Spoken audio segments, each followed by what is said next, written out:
ठंडी सुबह थी और शहर अभी पूरी तरह से जागा भी नहीं था। फुटपाथ के किनारे एक बूढ़ा आदमी अपने फटे कंबल को कंधों पर ठीक करता हुआ जूते पॉलिश का डिब्बा सजा रहा था।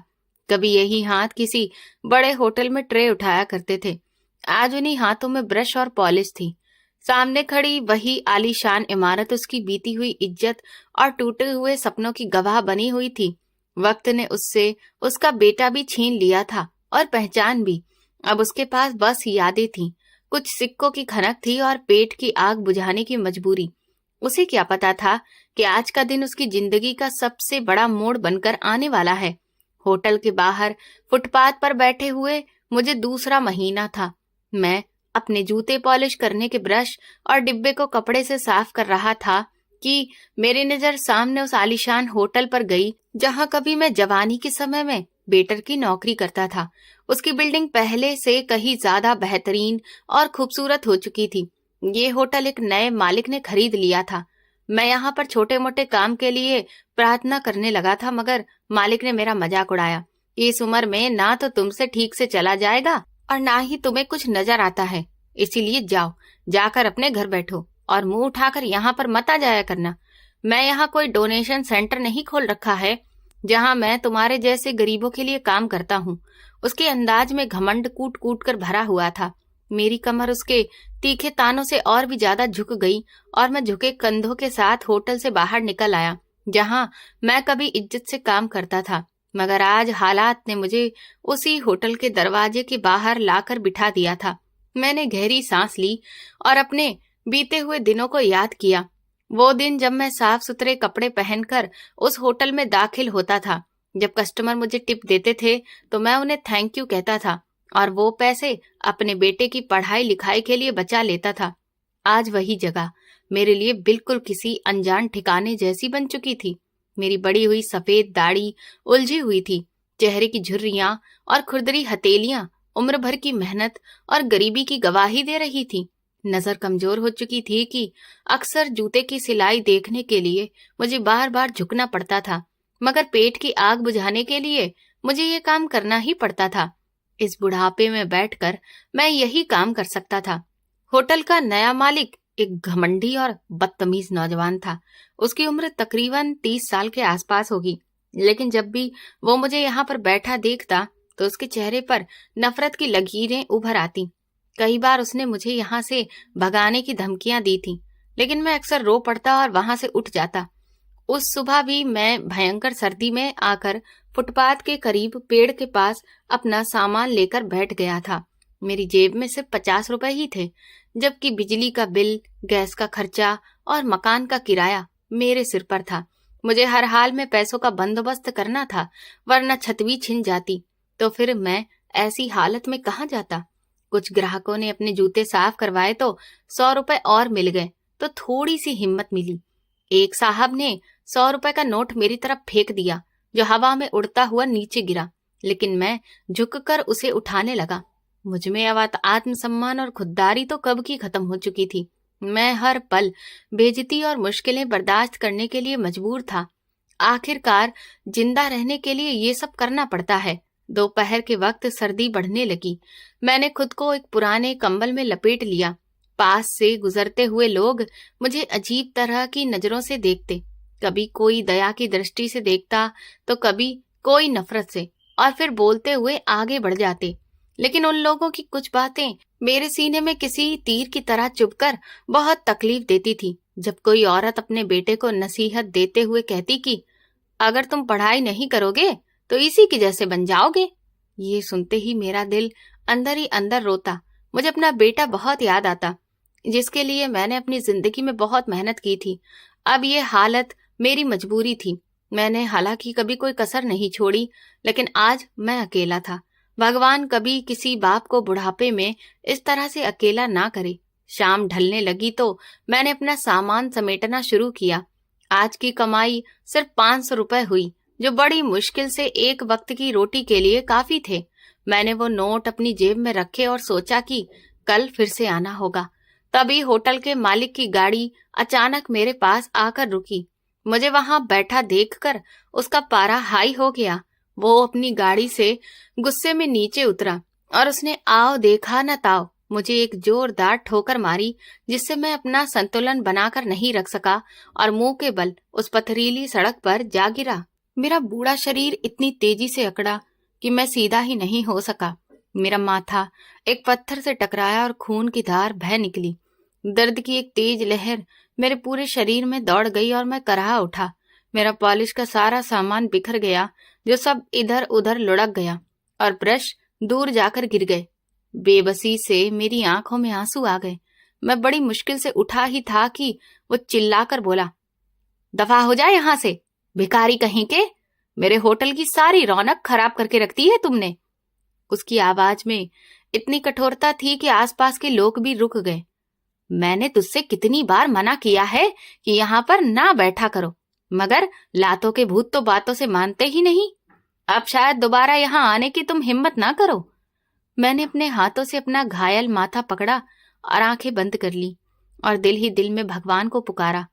फिर मैं बिखरे हुए ब्रश समेटने लगा। मेरा मुंह बंद हो गया था। आसपास खड़े लोग तमाशा देख रहे थे, मगर किसी ने आगे बढ़कर मुझे, उस बूढ़े को उठाने की कोशिश भी नहीं की। सब खामोश थे और मैं अकेला अपनी मजबूरी में सड़क पर पड़ा हुआ था। मेरा नाम राजू है और मैं पिछले 50 साल से इस शहर में था।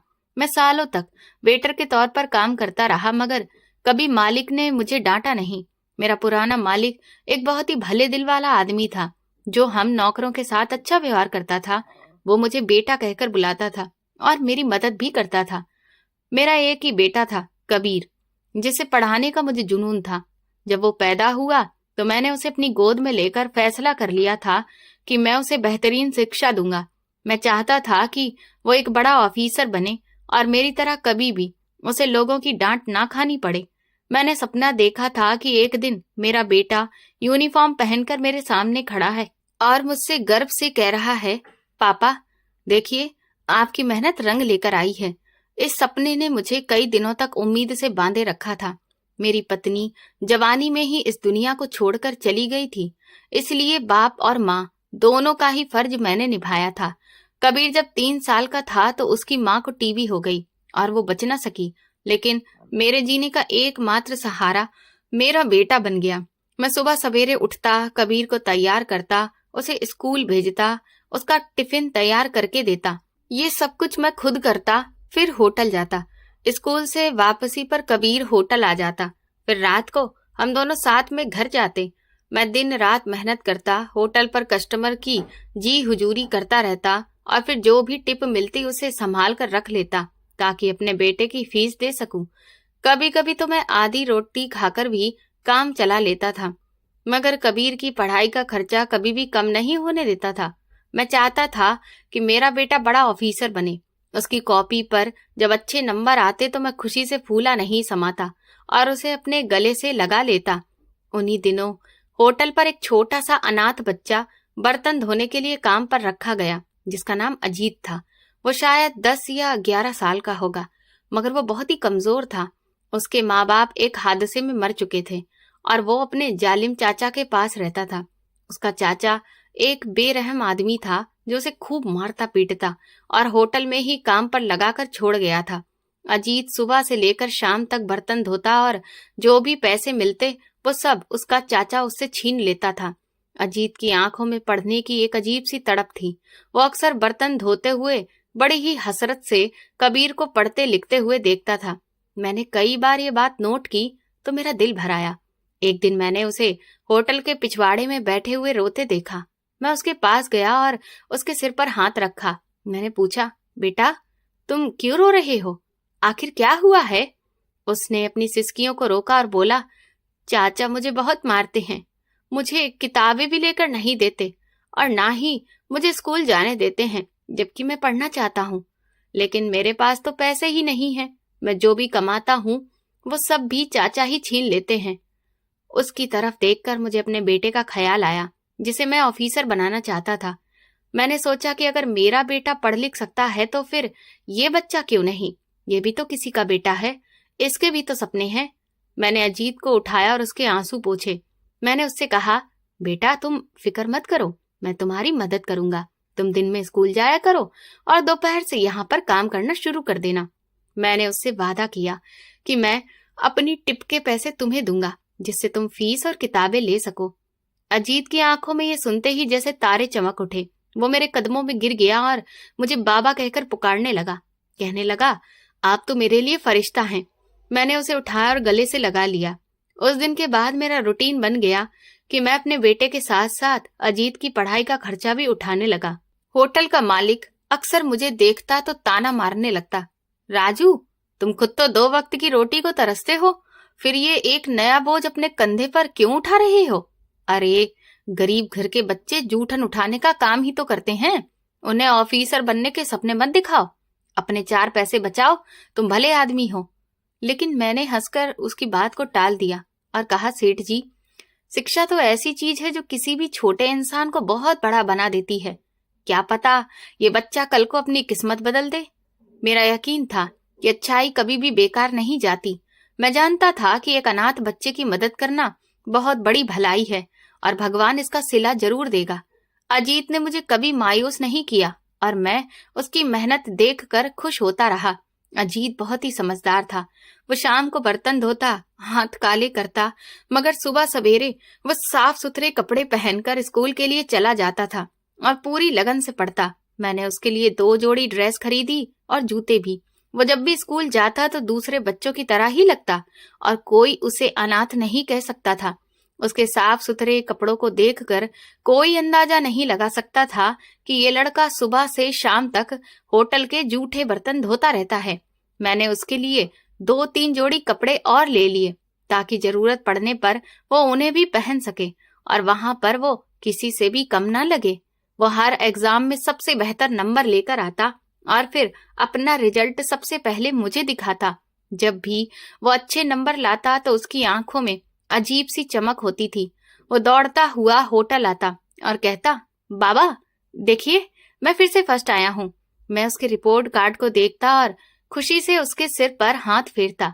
उसे गले लगाकर कहता, शाबाश बेटा, तुमने बहुत अच्छा किया। तुम्हारी मेहनत रंग ला रही है और एक दिन तुम जरूर कामयाब बनोगे। मेरा बेटा कबीर पढ़ाई में औसत दर्जे का था, मगर अजीत की समझदारी कमाल की थी। कबीर मेहनती तो था, लेकिन उसकी समझ अजीत के जितनी तेज नहीं थी। फिर भी जब मैं दोनों बच्चों को एक साथ पढ़ते हुए देखता तो बहुत खुशी होती थी। दोनों में अच्छी दोस्ती हो गई थी और वे भाइयों की तरह ही रहते थे। मैं दोनों बच्चों को एक ही नजर से देखता था, बल्कि अजीत के अनाथ होने की वजह से उस पर ज्यादा दया करता था। जब भी मैं कुछ खरीदता तो दोनों के लिए लेकर आता। अगर कबीर को कोई चीज देता तो अजीत को भी वही चीज देता, ताकि उसे किसी भी तरह से कम होने का एहसास ना हो। अजीत मुझे अपने पिता की तरह ही मानता था और मैं उसे अपना बेटा समझता था। होटल पर काम करते हुए जब भी मेरी नजर उस पर पड़ती तो मेरा दिल खुशी से भर जाता कि मैं एक अनाथ की जिंदगी बदल रहा हूँ। फिर कई साल इसी तरह से गुजर गए। अजीत अब 15 साल का हो चुका था। अच्छे खासे कद काठी का हो गया था। उसके चेहरे पर अब युवावस्था के हाव भाव नजर आने लगे थे, लेकिन उसकी आंखों में वही मासूमियत और पढ़ने लिखने की लगन मौजूद थी। उसका चाचा अभी भी उसे मारता पीटता था और उसकी कमाई हड़प कर जाता था, मगर वो बड़ा ही सब्र वाला बच्चा था। उसकी मेहनत रंग लाई। उसने बोर्ड के एग्जाम दिए और जब रिजल्ट आया तो पूरे शहर में उसके नाम के चर्चे हो गए। अखबार में उसकी तस्वीर छपी और स्कूल वालों ने उसे सम्मानित भी किया। मैंने जब ये खबर सुनी तो मेरी तो खुशी का कोई ठिकाना ही नहीं रहा। मैं उस दिन काम छोड़कर स्कूल गया और अजीत को गले लगा लिया। मेरी आंखों में खुशी के आंसू थे और मैंने भगवान को धन्यवाद कहा कि उसने मेरी भलाई का ये फल दिया। मैंने खुशी में उसे नए कपड़े और घड़ी लेकर दी। मैंने अपनी पूरे महीने की सैलरी खर्च करके उसके लिए एक अच्छा ड्रेस खरीदा और खूबसूरत घड़ी भी। अजीत ने जब वो चीजें देखी तो वो रो पड़ा। उसने मेरे पैर छू लिए और कांपती हुई आवाज में बोला, बाबा, आप मेरा गर्व हैं। मैं जज्बातों से भरकर उसे अपने सीने से लगा लिया। वो बहुत खुश था और उसकी खुशी देखकर मैं मुस्कुरा दिया। मैंने कभी भी नहीं सोचा था कि किसी की खुशी मेरे लिए इतनी ज्यादा अहमियत रख सकती है। अजीत की कामयाबी मेरी अपनी कामयाबी थी और मैं उसे अपना बेटा ही समझता था। होटल के मालिक ने भी मेरी तारीफ की और कहा कि राजू, तुमने वाकई में बहुत अच्छा काम किया है। मैंने हंसकर कहा, सेठ जी, ये तो बस भगवान की मेहरबानी है। फिर एक दिन अचानक अजीत गायब हो गया। वो सुबह होटल आया ही नहीं और ना ही शाम तक वो वापस लौटा। मुझे लगा कि शायद स्कूल गया होगा, लेकिन जब वो स्कूल से भी वापस नहीं आया तो मैं परेशान हो गया कि कहीं वो बीमार तो नहीं है या कोई और दिक्कत तो नहीं हो गई। मैंने पूरा दिन इंतजार किया, लेकिन वो नहीं आया। फिर शाम के समय जब मैं उसके घर गया तो देखा कि दरवाजे पर तो ताला लगा हुआ था। ये देखकर मेरा दिल बैठ गया। मैंने आसपास के पड़ोसियों से पूछा तो पता चला कि उसका चाचा रातों रात मकान खाली करके वहां से भाग गया है, क्योंकि उस पर बहुत कर्ज चढ़ गया था। कर्जदार उसके पीछे पड़े हुए थे। एक पड़ोसन ने बताया कि अजीत तो बहुत रो रहा था और चिल्ला चिल्ला कर कह रहा था कि मुझे आपके साथ नहीं जाना है, मगर उसके चाचा ने तो उसकी एक भी नहीं सुनी। ये सब सुनकर मेरा दिल बहुत दुखी हो गया। मैं वहीं सड़क पर बैठ गया। मेरे हाथ पांव ठंडे हो गए और सिर चकराने लगा। मैंने उसे बहुत ढूंढा, मगर मुझे उसका कोई भी सुराग नहीं मिला। मैं पुलिस थाने भी गया और रिपोर्ट लिखवाना चाहा, लेकिन फिर पुलिस वालों ने कहा कि उसका चाचा ही उसका गार्जियन है और वो उसे जहां भी लेके जाना चाहे वहां पर लेकर जा सकता है। उन्होंने मेरी कोई मदद नहीं की और मुझे वापस खाली हाथ भेज दिया। मैं उस दिन बहुत रोया कि एक होनहार बच्चे का भविष्य अंधकार में डूब गया। मैं कई रातें जागता रहा और सिर्फ अजीत के बारे में ही सोचता रहा। मैंने इतनी मेहनत की, मगर अब सब कुछ खत्म हो गया था। मैं भगवान से प्रार्थना करता रहा कि वो अजीत की सुरक्षा करें और उसे दोबारा पढ़ने लिखने का मौका भी मिले। होटल के मालिक ने फिर ताना दिया, देखा राजू, मैं तो पहले ही कहता था कि इन लोगों के खून में ही वफादारी नहीं होती। तुमने अपना पैसा और वक्त दोनों बर्बाद किया। वो भाग गया और तुम्हें खबर तक नहीं होने दी। मालिक ने मुझ पर तरह तरह के ताने कसे और कहा कि मैंने बेवकूफी में अपना बहुत नुकसान कर लिया है। उसके ताने मेरे कलेजे को छलनी कर देते थे। मेरा दिल दुख से भर गया, मगर मैं चुप रहा। मैंने उसे पलटकर कोई जवाब नहीं दिया, क्योंकि मैं जानता था कि अजीत अपनी मर्जी से नहीं गया था। वो मजबूर था और उसका चाचा उसे जबरदस्ती लेकर गया था। लेकिन वो कम से कम मुझसे संपर्क तो कर ही सकता था ना। मेरा दिल अंदर से कचोटता रहता था। दिन गुजरते गए, मगर अजीत का कोई पता नहीं चला। मैं हर रोज उसका इंतजार करता रहा, लेकिन वो कभी भी वापस नहीं आया। वक्त गुजरता गया। मैं बूढ़ा हो गया और होटल की नौकरी से भी रिटायर हो गया। मेरी उम्र अब 60 साल पार कर चुकी थी और शरीर में पहले जैसी ताकत नहीं रही थी। कमर झुक गई थी, बाल सफेद हो चुके थे, हाथ कांपते रहते थे और नजर भी कमजोर हो गई थी। घुटनों में दर्द रहता था और सांस लेने में भी तकलीफ होती थी। होटल के नए मालिक ने मुझे नौकरी से निकाल दिया, क्योंकि उसे लगता था कि मैं अब काम ठीक से नहीं कर सकता हूँ। मेरा सारा ध्यान अब सिर्फ मेरे बेटे कबीर पर था, जिसने ग्रेजुएशन कर लिया था और नौकरी की तलाश में था।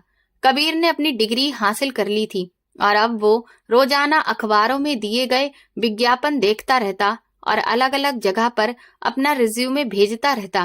वो सुबह उठकर तैयार होता और इंटरव्यू के लिए निकल जाता। मैं उसे जाते हुए देखता और दिल में प्रार्थना करता कि आज उसे कामयाबी मिल जाए। वो शाम को थका हारा वापस आता और मायूसी से कहता, पापा, आज भी कुछ नहीं हुआ। मैं उसे हिम्मत देता और कहता, बेटा, तुम सब्र करो और भगवान पर भरोसा रखो। एक दिन जरूर तुम्हें कामयाबी मिलेगी। मेरा दिल उसके लिए बहुत दुखता था, क्योंकि मैंने उसे पढ़ाने में अपनी सारी जिंदगी लगा दी थी। मैंने अपने हर सपने को बलिदान कर दिया था ताकि कबीर अच्छी शिक्षा हासिल कर सके। अब जब वो अपनी पढ़ाई पूरी कर चुका था तो मेरी उम्मीद थी कि वो जल्दी ही अच्छी नौकरी पा लेगा और हम दोनों की जिंदगी बदल जाएगी। मैंने सपना देखा था कि कबीर एक दिन अच्छी पोजीशन पर होगा और मैं गर्व से लोगों को बताऊंगा कि ये मेरा बेटा है। मगर शायद मेरी किस्मत में सुख लिखा ही नहीं था। जिंदगी ने मुझसे हर खुशी छीन ली और मुझे सिर्फ दुख ही दिए। जब भी मैंने सोचा कि अब अच्छे दिन आने वाले हैं, तो किस्मत ने मुझ पर एक और वार कर दिया। मेरी जिंदगी में ऐसा कोई पल नहीं आया जब मैं चैन की नींद सो सका हूँ। हमेशा कोई न कोई परेशानी मेरे सिर पर मंडराती ही रहती थी।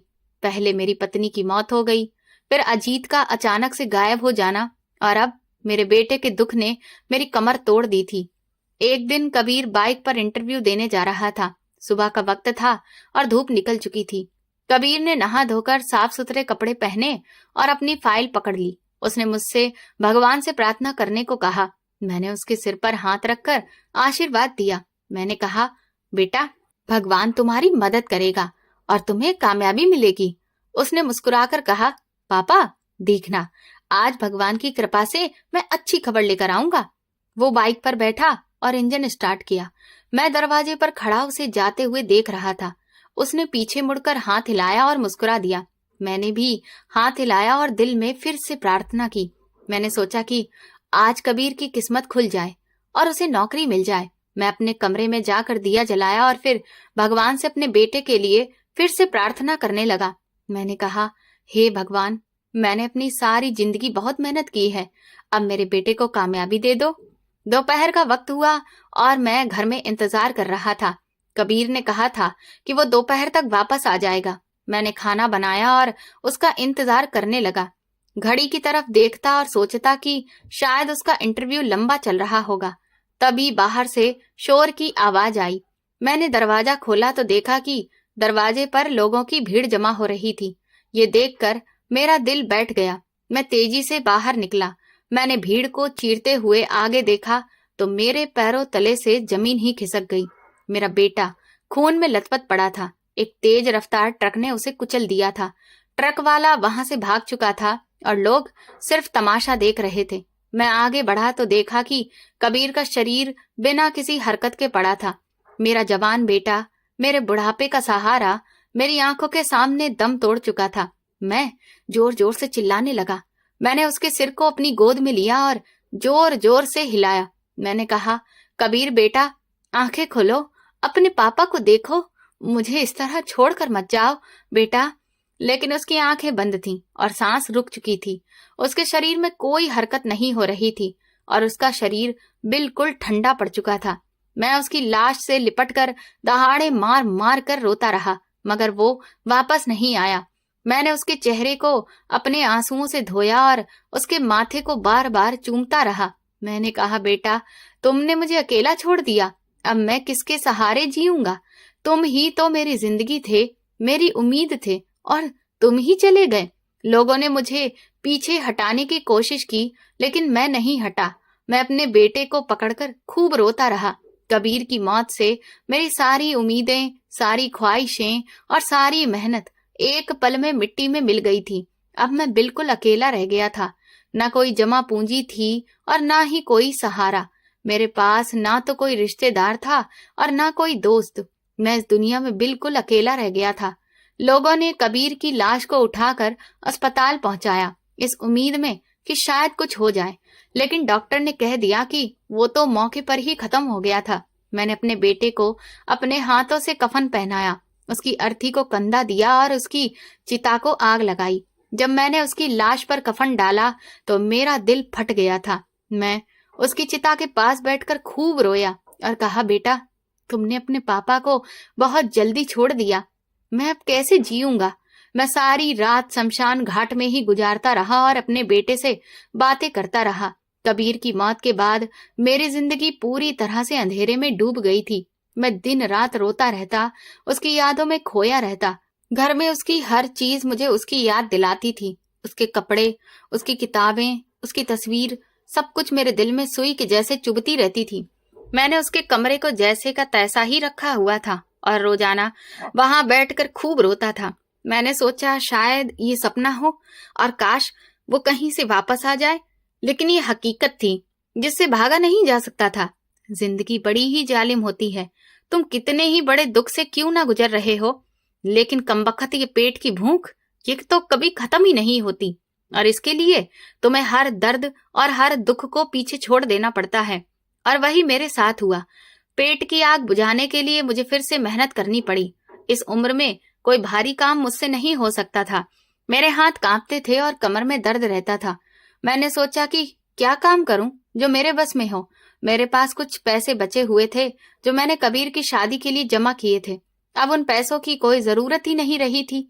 मैंने पुराना जूता पॉलिश का सामान खरीदा और इसी पुराने होटल के बाहर जूते पॉलिश करने का सारा सामान लगा लिया। जिस होटल में मैं कभी इज्जत से जाता था, उसी के बाहर फुटपाथ पर बैठकर लोगों के जूते चमकाता था। ये मेरी जिंदगी का सबसे मुश्किल फैसला था। पहले दिन जब मैं वहां बैठा तो मेरी आंखों में शर्म से आंसू आ गए। लोग मुझे पहचानते और हैरानी से देखते कि ये तो वही राजू है जो कभी यहाँ वेटर था और आज जूते पॉलिश कर रहा है। होटल का नया मालिक बहुत ही रौबीले अंदाज में रहता था। वो अपनी जवानी और ताकत पर बहुत घमंड करता था। उसे अपनी दौलत पर भी बहुत गुरूर था। वो अक्सर मुझे धमकियां देता था कि मैं उसके होटल के सामने एक काले धब्बे की तरह हूँ। वो कहता कि तुम बिल्कुल भिखारी की तरह लगते हो, मेरे होटल के सामने मत बैठो। मगर मैं उसके हाथ पैर जोड़कर कहता कि साहब, यही तो मेरा ठिकाना है, मुझे यहाँ से मत उजाड़ो। मैं किसी को भी तकलीफ नहीं देता हूँ, सिर्फ अपना पेट पालने की कोशिश ही तो कर रहा हूँ। मैं खामोशी से सब कुछ सहता और दिल में अपने बेटे कबीर को याद करता। जब कोई मुझे बुरा भला कहता तो मैं खामोश रहता और सिर्फ अपना काम करता रहता। मैंने अपने आप को ये समझा लिया था कि अब मेरी जिंदगी में इज्जत की कोई भी जगह नहीं बची है। जब कबीर छोटा था तो वो कहता था कि आपको किसी भी चीज की कमी नहीं होने दूंगा। मैं उसकी मासूम बातें सुनकर मुस्कुराता और उसके सिर पर हाथ फेरता। लेकिन अब उसकी यादें मेरे दिल में खंजर की तरह चुभती थीं। आज अगर वो जिंदा होता तो शायद मुझे ये दिन ना देखने पड़ते। मुझे उसकी कमी बहुत शिद्दत से महसूस होती थी। जब रात को मैं अपने कमरे में अकेला होता तो उसकी यादें मुझे घेर लेती। मैं उसकी तस्वीर देखता और रोता रहता। मैं सोचता कि अगर वो होता तो मुझे सहारा देता और मैं इस बुढ़ापे में आराम से रहता। लेकिन किस्मत ने मुझे ये सुख नहीं दिया और मेरे बेटे को मुझसे छीन लिया। अकेलापन मुझे काट खाने को दौड़ता था। रात को जब मैं घर लौटता तो अंधेरा और खामोशी मेरा स्वागत करते। कोई मुझसे पूछने वाला भी नहीं था कि तुम कैसे हो, क्या खाओगे। मैं खाना पकाता और अकेला ही खा लेता। कई बार तो मैं भूखा ही सो जाता क्योंकि खाना पकाने की हिम्मत ही नहीं होती थी। मैं सोचता था कि जिंदगी ने मुझे ऐसे मोड़ पर लाकर खड़ा कर दिया है जहां मैं बिल्कुल अकेला हूँ और यहाँ कोई मेरा अपना नहीं है। मैं अपने बेटे की तस्वीर हाथ में पकड़कर उससे बातें करता, कहता कि बेटा, तुम्हारा बाप बूढ़ा हो गया है और तुम्हारी उसे बहुत याद आती है। मैं सिसक सिसक कर खूब रोता। कभी मेरे पास इतने पैसे भी नहीं होते कि मैं अपने बेटे की तस्वीर के लिए नई माला खरीद सकूं। कबीर की यादें मेरा एकमात्र सहारा थी और मैं उन्हीं के सहारे पर जी रहा था। जब भी मुझे जिंदगी से मायूसी होती तो मैं उसकी तस्वीर ही देखता और फिर मुझे थोड़ी हिम्मत मिलती। मैं सोचता कि उसने मेरे लिए कितनी मेहनत की थी और मैं उसकी मेहनत को बर्बाद नहीं होने दे सकता। मुझे जिंदा रहना होगा, चाहे फिर कितनी ही तकलीफ क्यों ना हो।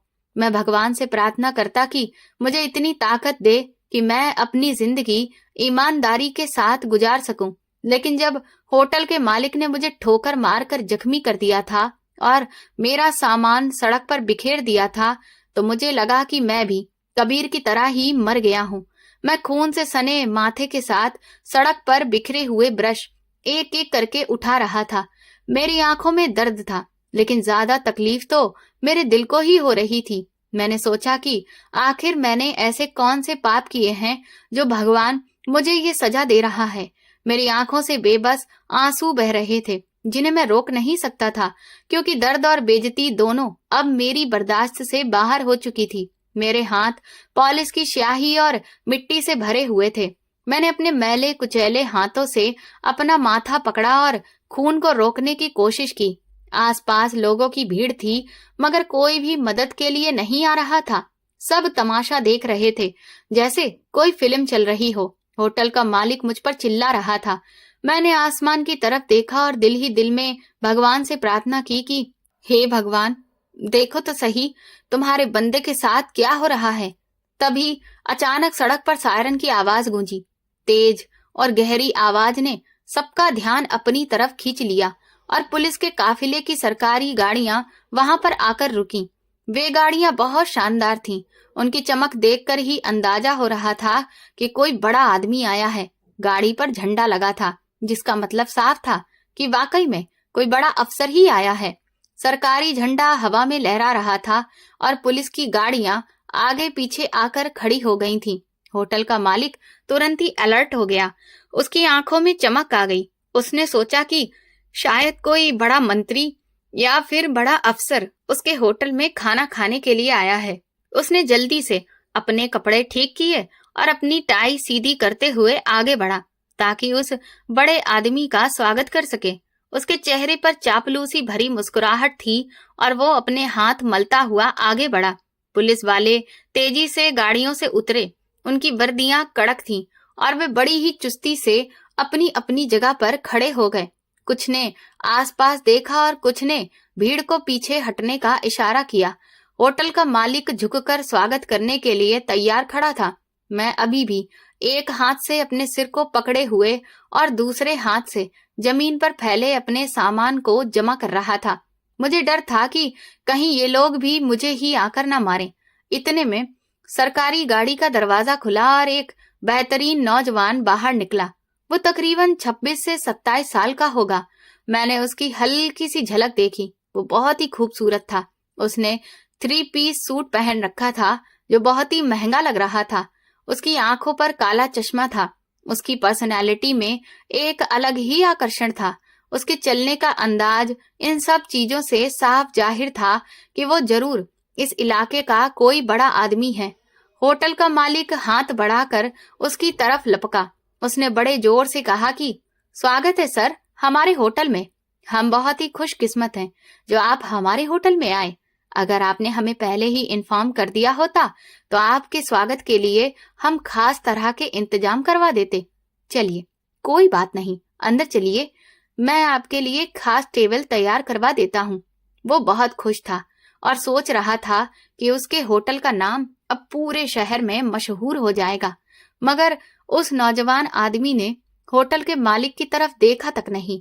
उसकी नजरें सीधा जमीन पर मुझ बूढ़े पर जमी थी जो कि सड़क पर गिरा अपना सामान समेटने में लगा पड़ा था।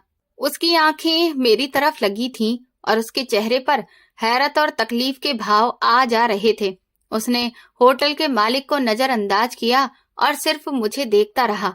मैंने महसूस किया कि वो मुझे घूर रहा है तो मैं और भी ज्यादा डर गया। मैंने अपना सारा सामान उठाकर उसकी तरफ देखा और अपने माथे पर हाथ ले जाकर उसे धीरे से सलाम करने लगा। मुझे डर था कि कहीं अगर मैंने उसकी इज्जत नहीं की तो वो भी मुझ पर हाथ ना उठा दे।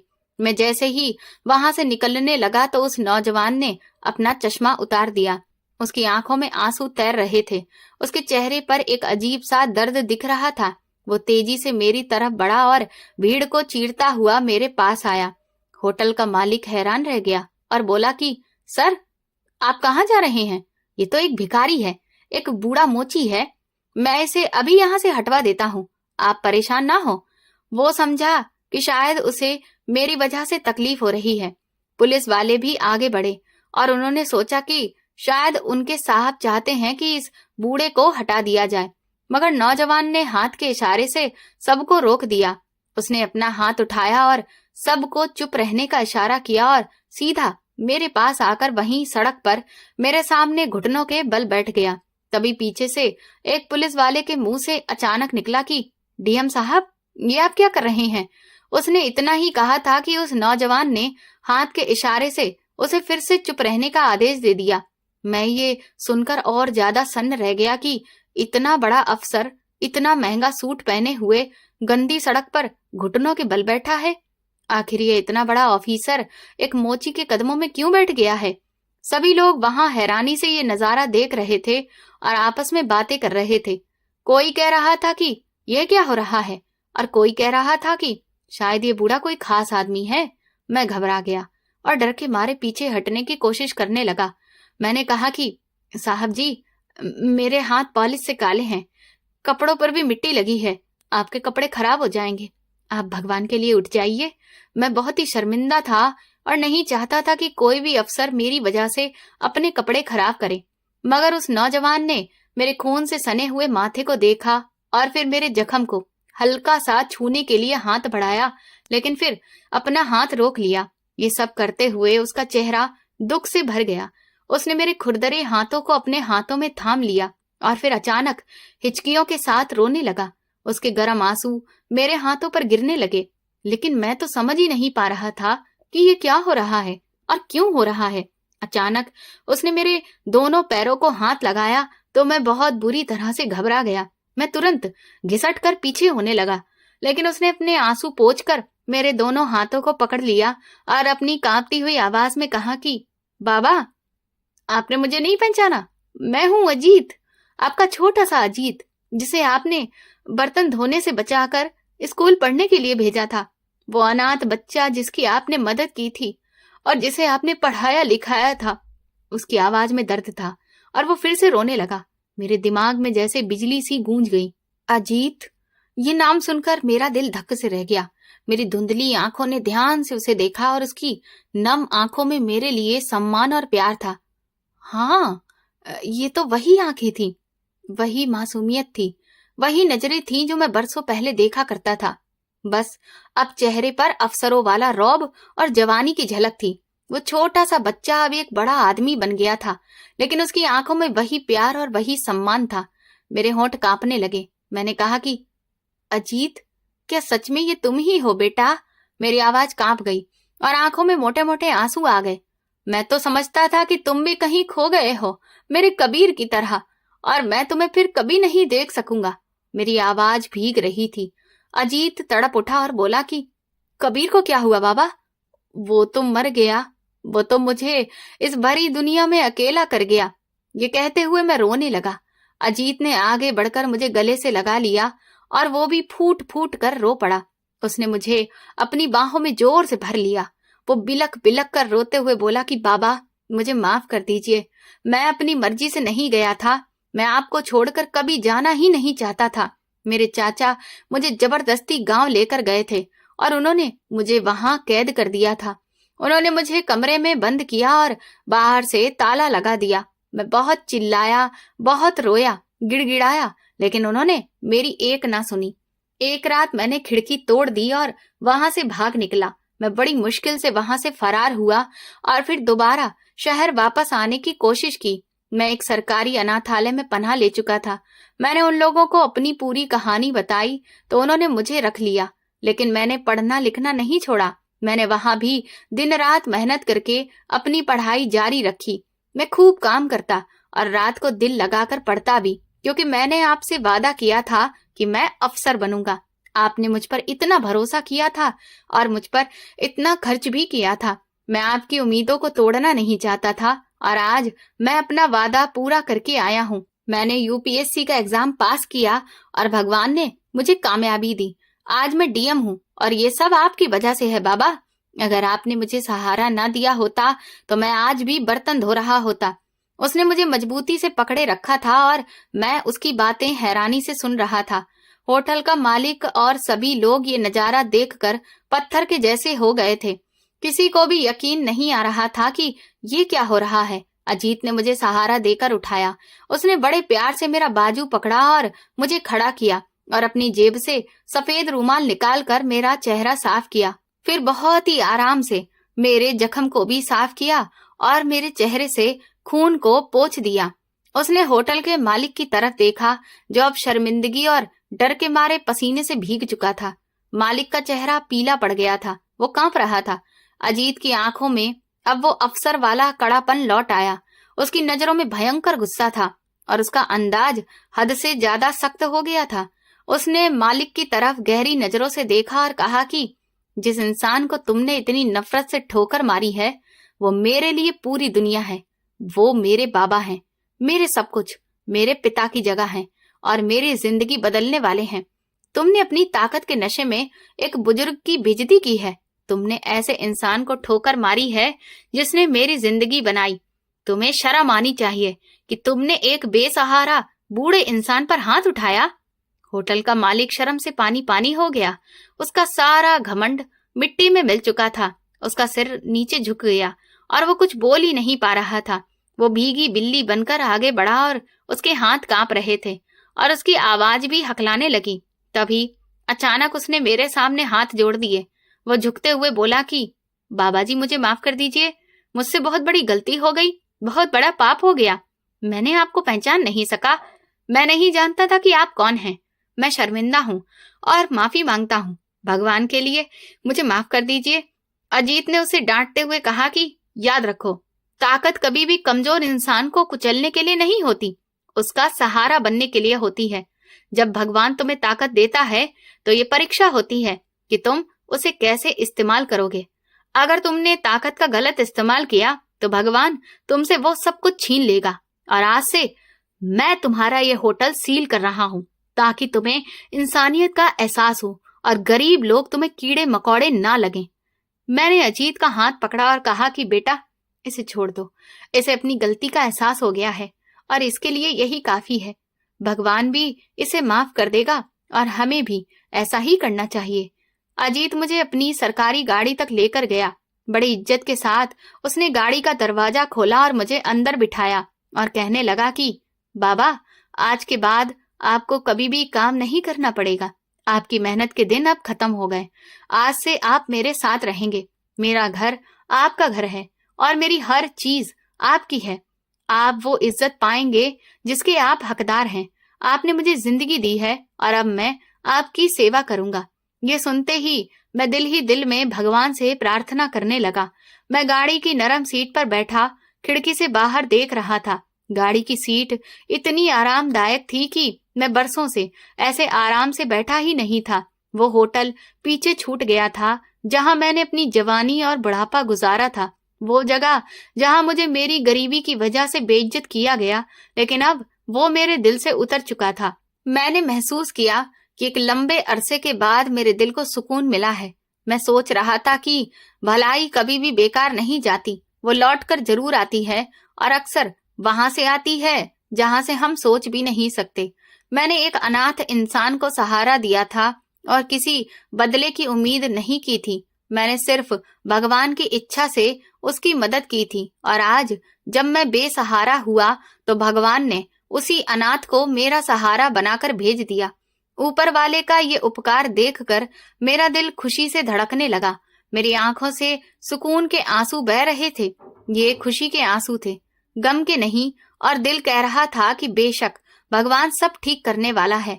वो अपने इंसान को कभी भी अकेला नहीं छोड़ता और हमेशा उनकी मदद करता है। मैंने अपनी जिंदगी में बहुत दुख देखे, लेकिन आज मुझे उन सभी दुखों से एक साथ छुटकारा मिल गया। मुझे मेरे सब्र का फल मिल गया। अजीत ने मेरी तरफ देखा और मुस्कुराया। उसकी मुस्कुराहट में प्यार और इज्जत दोनों ही थी। तो दोस्तों, अगर आपको ये कहानी पसंद आई है तो कमेंट करके जरूर बताएं। वीडियो को लाइक करें, हाइप दें और ज्यादा से ज्यादा शेयर करें। चैनल पर नए हैं तो सब्सक्राइब करें और नोटिफिकेशन बेल दबाएं ताकि अगली अपडेट सबसे पहले आपको मिले। ये कहानी पूर्णतः काल्पनिक है। इसमें दर्शाए गए सभी पात्र, घटनाएं, स्थान और प्रसंग लेखक की कल्पना पर आधारित हैं। इसका उद्देश्य केवल मनोरंजन, प्रेरणा और मानवीय मूल्यों जैसे दया, सम्मान और इंसानियत का संदेश देना है। यदि किसी व्यक्ति, संस्था या वास्तविक घटना से कोई समानता प्रतीत होती है तो वो मात्र संयोग होगा। इस कहानी का उद्देश्य किसी भी व्यक्ति, वर्ग या पेशे की भावनाओं को ठेस पहुंचाना बिल्कुल नहीं है। धन्यवाद।